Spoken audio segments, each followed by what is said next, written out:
Magaling ka na. Oo, magaling na, uwi na tayo. Ngayon mga kababayan na nagpapaalam na si Ate Tintin at nandito na rin ang kanyang tatay. Ha? Baka pagdating mo dun sa inyo, ligawan ka kaagad. Ngayon. Kasi ang ganda mo na eh. Bata pa si Ate Tintin eh. Ilan taon ka din? 28. Oo, 20. Palagay nyo mga kababayan, mag-aasawa pa yan. Bibigay pa rin ako para may panimula si Ate Tintin. Pero huwag kang mong mag-alala Ate Tin kasi papasyal-pasyalan ka pa rin namin doon.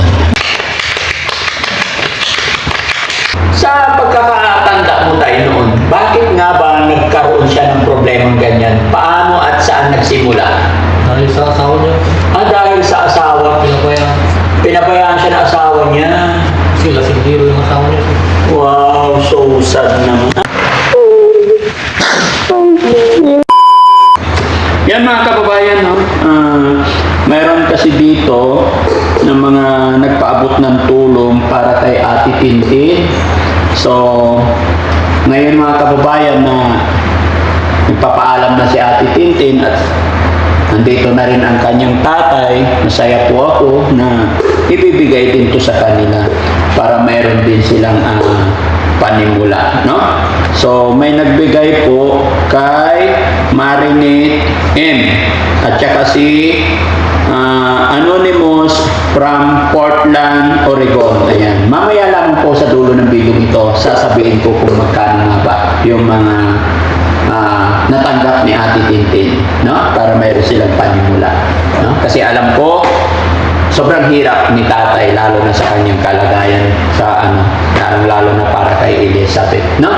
Ayan, papacheck pa natin kung meron pa. Kaya mga kababayan, mga kabarangay, kung sakasakali meron kayong pinaabot kay Ate Tintin at hindi namin na-mention, pwede kayong mag-comment para naman ma-check namin at maibigay natin kay Ate Tintin, no? Ipagpaumanhin nyo rin po kung hindi namin agad-agad na ibibigay or na ibablog yung mga tulong pinapaabot nyo sa ating mga beneficiary dahil napakarami po yung ating lakad, no? Okay, hintayin lang natin yung pagkain tsaka kape. Hintayin lang natin na bigyan lang natin silang chance para magkwentuhan. Okay? Hirap kwentuhan lang kayo dyan. Yan habang nagpapaayos ako ng Ngayon, siguro, tambal. Ha? Ano ko? Hindi, betul, ipatapos ko ito. Kailangan mo. Baik. Ika. Baik.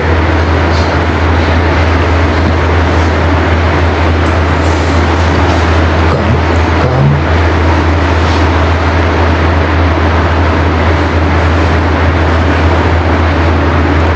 Sabi mo si mama mo.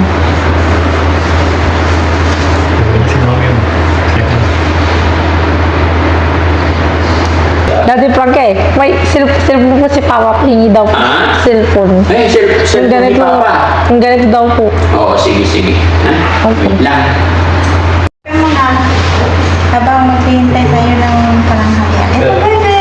Ay, ang beautiful naman! Congress, ako. Ganda-ganda mo naman, bebe. Ang cute mo naman. Oh, mainit ha, ingat. Gata mo, bebe. Ang ganda-ganda mo, bebe. Siyempre. Mana sa mama. Oo. Ganyan talaga pag Ate Penny, bata pa talagang cute. Diba? Ikaw Ate Penny, nung bata ka, cute ka rin. Oo naman, sir. Ba't ngayon hindi na? Eh, syempre dapat na. Hindi na cute? Oh, tay, kape ka tay. Ha? Huwag kang mahiya sa amin.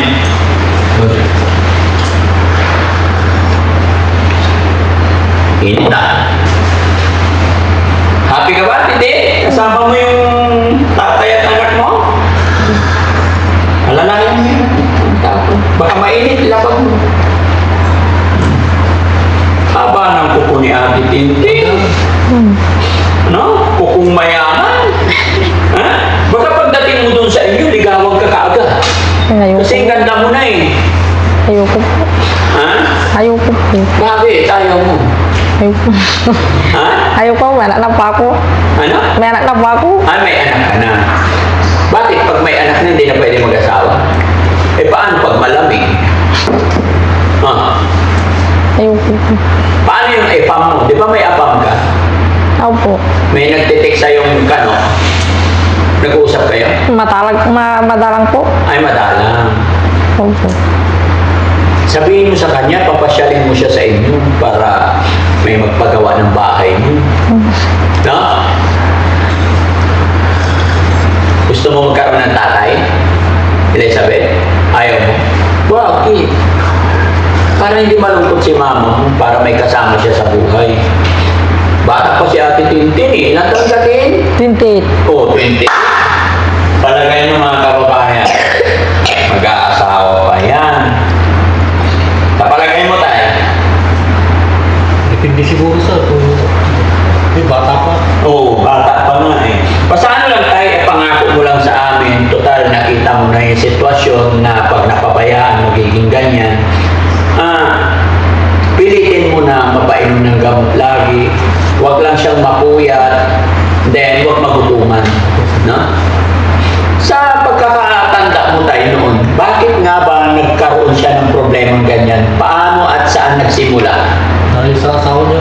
Dahil sa asawa. Pinabayaan. Pinabayaan siya ng asawa niya. Kasi lasinggiro yung asawa niya. Wow, so sad naman. Yung asawa niya, lasinggiro. Pero kung nandoon siya sa inyo, hindi sana siya magkakaganyan. Sana ko. So ngayon, alam mo na yung gaano kahirap na magkasakit, ha? Kaya wag mo nang pababayaan yung sarili mo, okay? Opo. Kasi pag pinabayaan mo yung sarili mo, kawawa yung katawan lupa mo. Kawawa din yung anak mo. At kawawa din si tatay kasi medyo matanda na si tatay. Alam mo bang ang inaasahan ng mga magulang na gagabay is yung mga anak, di ba? Ngayon, nung maliit ka pa, nag-alaga sa'yo si tatay. Hindi kanya pinapabayaan hanggang ngayon. So pag tumanda si tatay, alagaan din natin sila. Para alagaan mo si tatay, para pag tumanda ka, alagaan ka rin ng anak mo. Di ba? Ganun lang yun. Salin-salin lang yun.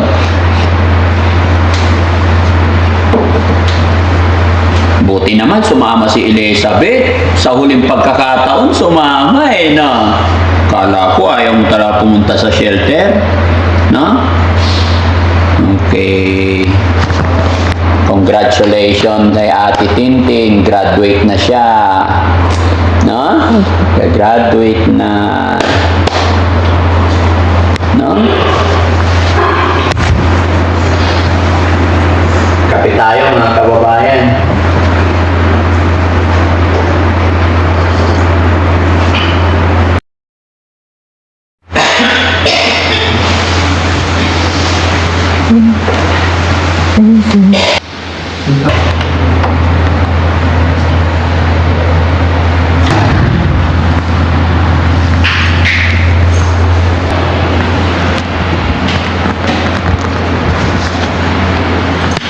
Kumusta ka dyan, Kuya Oliver? Buti po yan. Kumusta ang tulog mo? Buti po yan. Ay, mabuti. Very good. Sige lang, pahinga ka lang dyan, ha? Buti po yan. Sarap ba matulog? Buti po yan. Sarap po yan. Ay, wow. Sana all. No? Sige, patayin ko na yung ilaw. Baka nasilaw ka.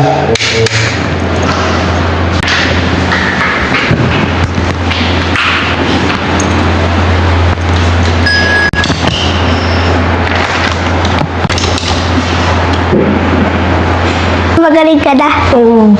Magaling na po. Uwi na tayo.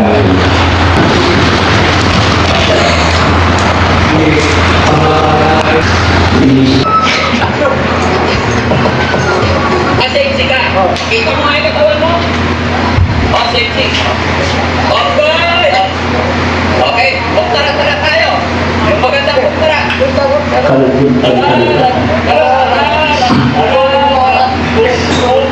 Sige, ikaw lang mag-isa. 1, 2, 3, go.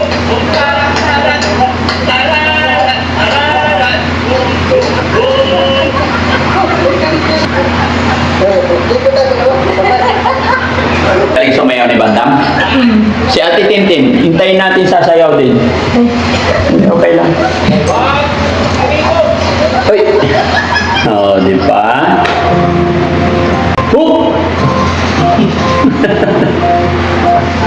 Ayun na. Saan mama mo? Nakita mo? Ang saya niya dyan, di ba? Happy? Gusto mo mag-swimming. Ayun.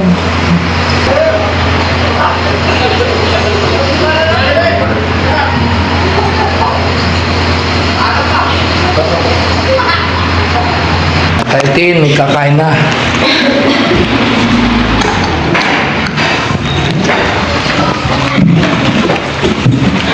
Ayan, Ate Tin, kain mo na ngayon. Ha?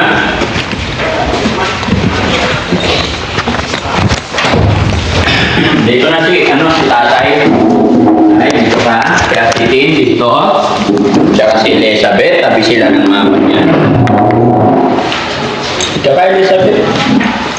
Yan, tabi kayo. Ilapag mo na yung cellphone mo, Ate Tin. Akin na, bitawan. Akin na, dito na po. Eh, dito lang. Dito na po. Bakit ayaw mo bitawan? Kasi Oh, sige. I-assess mo yung anak mo. Bigyan mo si tatay ng plato. Yan, kain kayo para sa inyo yan, okay?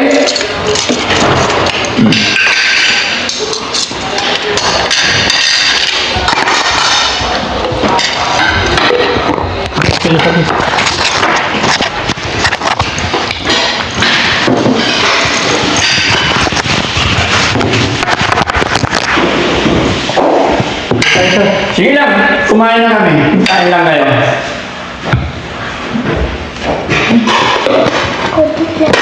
hindi lang daw.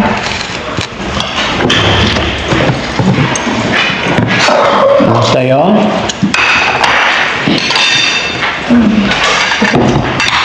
Sige, kain na kayo dyan.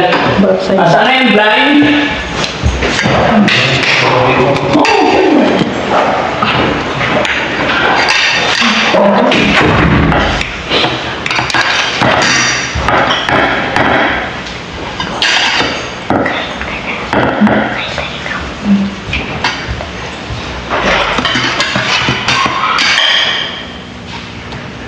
Okay. Ito mga boss. Siguro, yung po ang nililiyo lang po.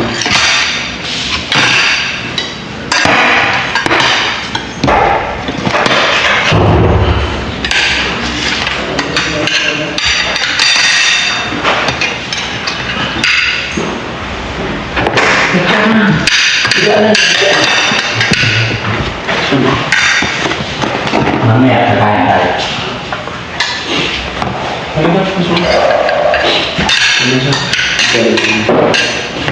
Kayo pa rin ba rin natin? Opo. Parang hindi. Ikaw ba yun? Hindi po, yung supervisor po namin. Sige, sukatin mo ito. Tapos bigyan mo ko ng quotation.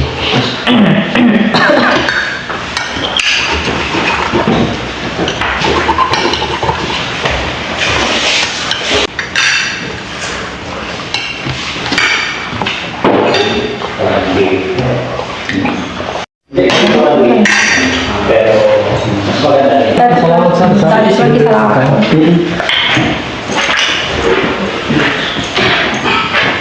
Okay? Ba't tingin mo yung ulam? Kaya ka hindi lumalaki. Inumin mo yung milk mo. Dali. Nabusin mo sayang. O, pampaputi yan. Pampaputi. Inom ka lagi gatas, ha? Pabili nga ako ng malaking lata ng gatas. Oo, inom ka ng gatas, pampaputi yan. O, sige, lipat tayo doon. Hindi naman iniinom yung milk. Lipat tayo doon, sa kuha niya. Kasi parang cellphone. Ha? Cellphone. Cellphone! Ako naman talaga, hindi ka mapakalit sa cellphone eh. So, mga kababayan, mga kabarangay, dahil gustong-gusto na talaga ni Ate Tintin na makauwi, eto. Tin, lapit ka dito. Yan, lapit ka kay tatay, lapit ka kay lolo. Yan, very good. Ano? So, Ate Tin, nagpadala si Ma'am Marinette M ng 500 pesos. Tapos si Anonymous from Portland, Oregon, nagpadala siya ng 3,000. So merong 3,500 pinapabigay nila sa'yo para sa anak mo. Opo. Okay? Salamat po. Ha? Ano masasabi mo? Salamat po, Daddy Frankie. Okay, kailangan magbabagong buhay na, no?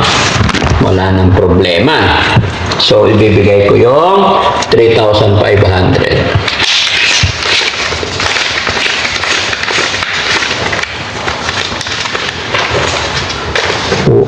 In 1, 2, 3, 5. No? 8,500. At syempre, hindi ko na kayo sasamahan, pero ipapahatid ko pa rin kayo sa aking driver, no? Tapos magbibigay pa rin ako para may panimula si Ate Tintin. Pero huwag kang mag-alala, Ate Tin, kasi papasyal-pasyalan ka pa rin namin doon. Tay, gaya na aking sinabi, sana wag mo sanang pababayaan. No? Okay.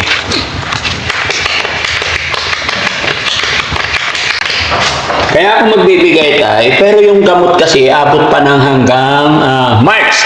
Kailan yung balik? March 23, sir. March 23. No? So wala kayong bibilhin gamot. Di ba? Kahit yung mga nandyan, iti-turn over sa inyo. No?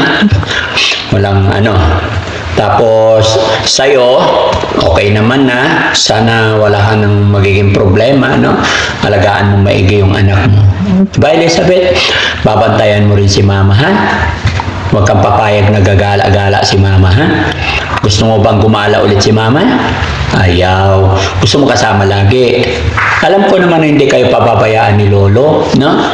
Walang magulang na hayaang mapahamak ang anak, no? Sige, bigay ko to sa'yo, ha? 1, 2, 3, 4, 5, 6, 7, 8, 9, 10,000. Salamat po, Daddy Frankie.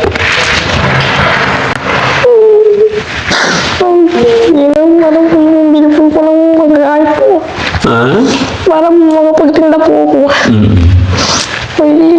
Iano ko po itong pera para may pang araw-araw po kami. Hindi, palagay ko Tin, huwag mo muna iisipin yung pagtitinda, ha?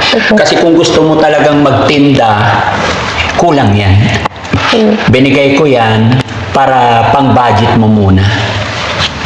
Pagdating sa bahay, magpahinga ka muna doon. Jamming mo si tatay, jamming mo yung anak mo. Alagaan mo muna yung sarili mo. After ng March 23, babalikan kita doon. Titignan ko yung sitwasyon. Babalik ulit tayo sa pagamutan, sasamahan ko kayo. No? Pagkatapos ng check-up ng March 23 at kung ano ang sasabihin ng doktor, saka tayo mag-decide about sa tindahan na sinasabi mo. Hindi enough yan, kulang yan. Yan ang binigay ko para sa pang-allowance nyo gagamitin. Sorry.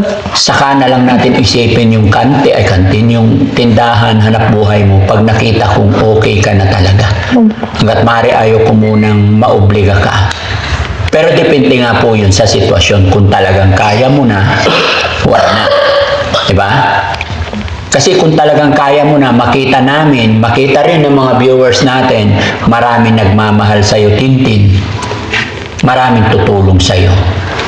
Pero sa ngayon, alam din nila na hindi pa oras. No? Although okay yung naisip mo. Pero syempre, in a right time, in a good time. Opo. Sa tamang panahon. Opo. Ha? Tandaan mo yung sinabi ko. Opo. Mananawagan tayo sa mga kababayan natin. Maraming tutulong sa'yo pag nasa tamang panahon na. Opo. Salamat. Okay? So yun mga kababayan, mga kabarangay. No? Bago matapos ang video ito, magpapasalamat po ako sa anonymous sender natin. Si from Portland, Oregon na nagbigay ng 3,000 and then kay Ma'am Marinette M na nagbigay ng 500 at syempre nagbigay din tayo ng 10,000, total of 13,500 yung pinaka-allowance ni Ate Tintin, no? At maraming salamat. Nawa po hindi kayo magsawang sumuporta sa amin at i-share natin itong video to para mas makatulong pa tayo kay Tatay. Tay, anong masasabi ni Tatay? Marami pong salamat po sa lahat. nagbigay ng allowance kay Christine at sa inyo po, sir. Marami pong salamat. God bless po, sir. Oh, wala pong anuman. Si Elizabeth. Elizabeth, anong sasabihin mo? Uuwi na kayo, makakasama mo na si Mama. Masaya. Masaya ikaw. Bakit ka masaya? Kasi, ang ganda-ganda ni Elizabeth, oh. No? Oh. Ganda-ganda. Masaya kasi kasama na si Mama, ano? Oh, good girl ba si Elizabeth? Hindi naman pasaway. Very good. Thank you tayo. No? So, yun mga kababayan, mga kabarangay, maraming salamat po muli. At thank you kay God, thank you kay Lord, kasi meron na naman tayong napag-graduate dito sa bahay ng Team Daddy Frankie. No? Kaya, salamat talaga sa inyong walang sawang pagsuporta sa amin. Kaya na aking sinabi, hindi po ito magagawa ni Daddy Frankie kung wala kayo. Kung hindi dahil sa inyo. Kaya kami nakakatayo sa inyong harapan. Kaya kami nagagawa yung mga ganitong bagay-bagay. Dahil sa walang sawa ninyong suporta at syempre sa tulong ng ating Panginoon. Syempre, shout out natin ang ating mga kababayan OFW, mga kababayan natin na nasa ibang bansa. Samahan niyo po ako sa sunod na video ni Ate Tintin pagdating ng April 23 na babalikan natin siya. Mabuhay po tayong lahat and God bless.